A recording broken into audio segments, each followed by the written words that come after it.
Hi guys. Okay, so we've had a few days now of explaining to the dog about the searching behaviour that we want them to do. Searching the area to find the scent. We've made sure that we're isolating the scent of cloves and that it's nothing to do with the vehicle that the article is hidden in. So each time that I've had a session, I've gone back a couple of stages to help the dog, to ensure success. I feel pretty confident now that he understands it's a search behaviour, that he understands it's about a nose target. So today I'm going to go straight in. I'm going to put the dog in a settle. I'm going to put this straight into a shoe and see if he can go straight off the mat, no help. Does he understand? I'm testing that I have communicated effectively to the dog what this is about. So let's find out. Alfie Bear, woohoo! Come here, sweetie pie. Sit. Good boy. So, got a couple of treats. I'm gonna put it in this one. I'm gonna continue to pretend to hide it. Let's see. Okay.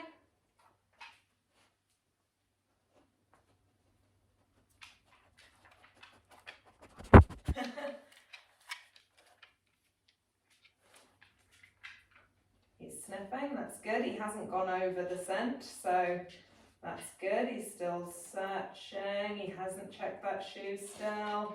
He's decided to expand his search area, which is fine. Yep, super, good boy. Cool, so we have got some understanding going here. This is good. The dog understands he's searching, he understands it's about the cloves, and he understands it's about a target. So let's increase the duration of the target now. Sit. Grab me a treat. Gonna move this. Another thing actually, while I think of it, that's worth mentioning is one of the biggest problems of scent contamination in this context is getting the scent of cloves in the area where the cloves aren't hidden, okay? So for example, this was just in that shoe. If the article inside this pot had touched the material of the shoe, there would be scent transference onto that shoe. I then put this in a different shoe. If that dog indicates on that shoe and there's been scent transference, he's right. So I'm going to tell him he's wrong, and he's right because there is the scent of cloves on that shoe. So I'm going to completely confuse him. Okay, so I need to be really, really mindful of that. I'm happy that with this setup, that article is right in the bottom of that tub is faced up in that shoe. I'm happy that there has been no scent transference, but we really need to be mindful of that throughout our training. If this pot had spilt in that shoe and the article had come out, I would have to remove that shoe from my search area, okay? Because otherwise it's not clear and it's not consistent, it's not, there's no clarity for the dog. If we're even slightly worried that there's been scent transference in our search area, we have to remove that element of the search area, okay? So, hiding. Where am I going to put it? I'm going to put it in this one. I'm going to actually tuck it in a little bit, make it a little bit harder. Okay. Stand somewhere different. Okay.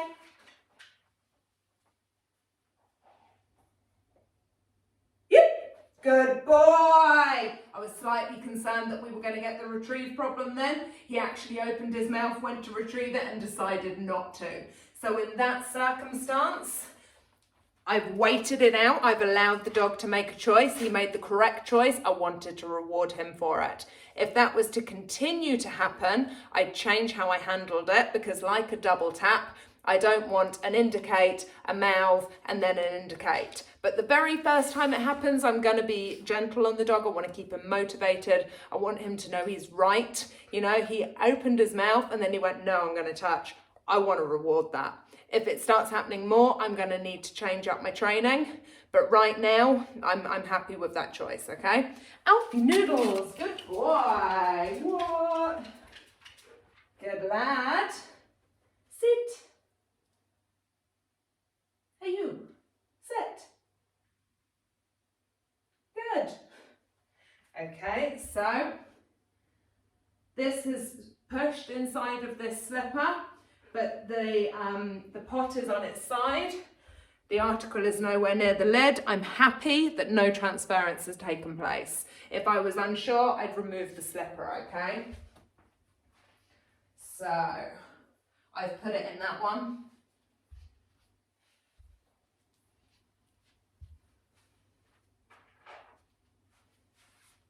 Okay.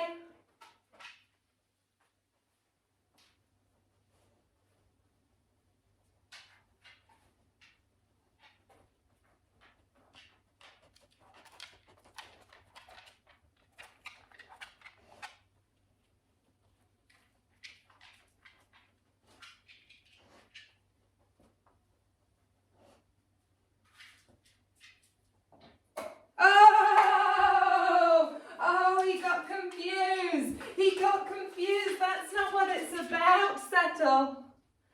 So a few things happened there. It was interesting. The dog went outside of the search area. At this stage, I'm not going to help him. I know he understands it's about searching. I can hear him using his nose. I really want him to work independently and not be too reliant on my help. So I just let him search. It's fine. He's not going to find the scent out there. He's not going to be rewarded for it. I want him to work through that problem, keep working, come back to the right place. The next interesting thing that happened was we saw him air scent the scent of the clothes. So he was sniffing around the shoes. He went past the shoe that it was in, and you really saw he was going and he went like this, and then he honed in on it, okay? So starting to look at our dog's body language and read our dog's body language, it's really interesting how they can air scent it from out here. So that was great.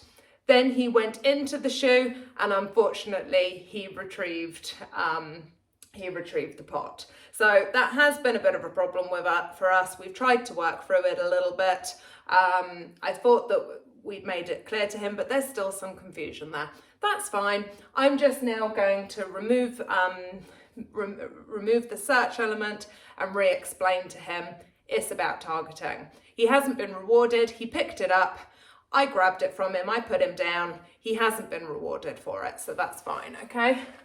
So I'm going to show him. I don't want to work on this behaviour as part of my search, so I'm going to go, hey, look, it's in here. It's in there. Yeah, it's in this one, right? I'm going to bring it over here. I'm going to stay stood by it because I want him to come straight here. It's not about the search. Okay.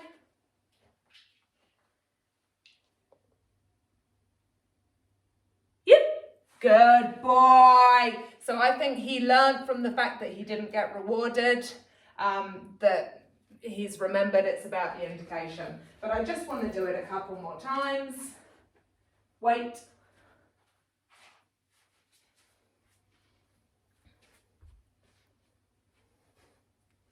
Okay.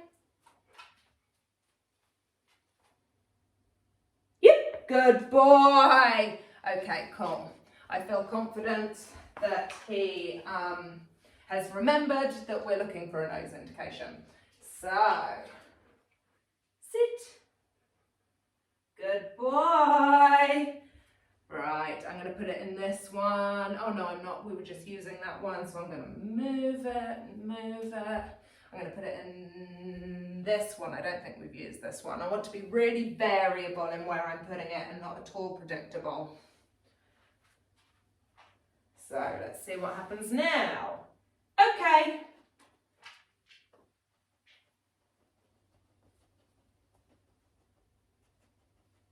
Can hear his nose going. It's great. I love that sound.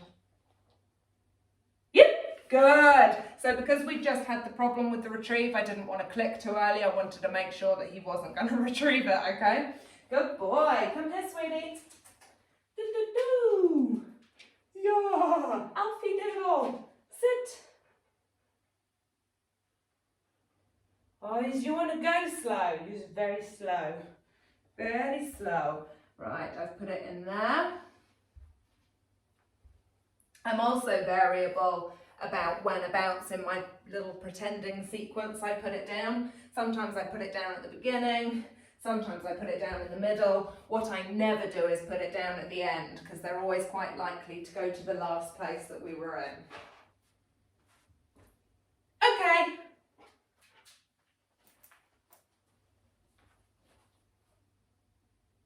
Yep, super boy. Lovely, good boy, that's it, sweetie.